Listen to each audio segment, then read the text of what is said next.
days of the week, likely arriving Wednesday and on Thursday.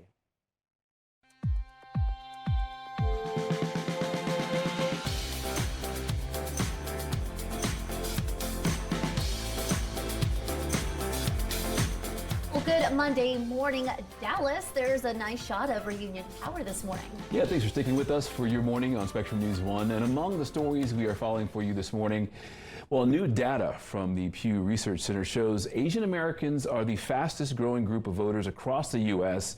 And in this election, they're being represented on both sides of the aisle. Our Blessing Uchuku has more on how this could play out in November. It's a population that has grown in North Texas and all across the Lone Star State. And the people that I spoke with, the community, tell me their population usually tends to lean blue.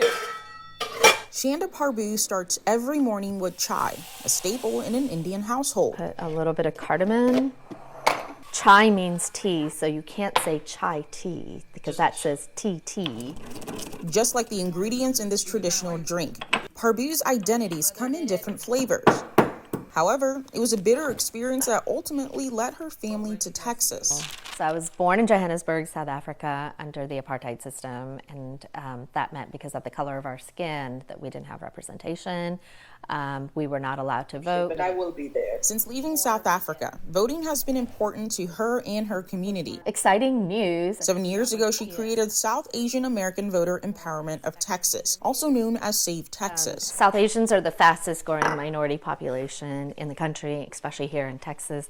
Texas had, at one point, we were like number 5 or 6 in the number of South Asians, but now we're number 2. In 6 weeks, her group went from 5 moms to 6,000 members online, which is like the explosion her community has seen in population growth across the U.S. and in representation in politics.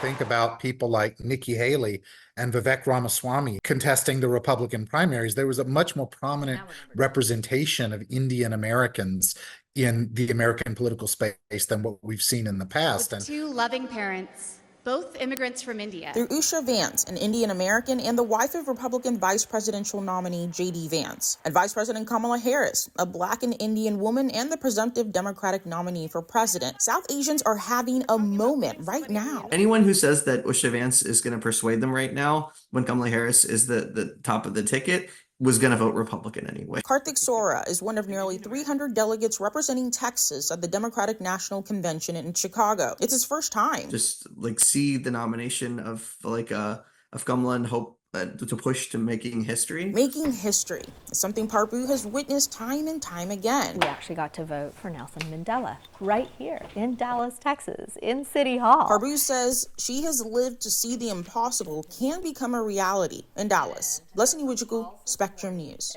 So I have not eaten breakfast.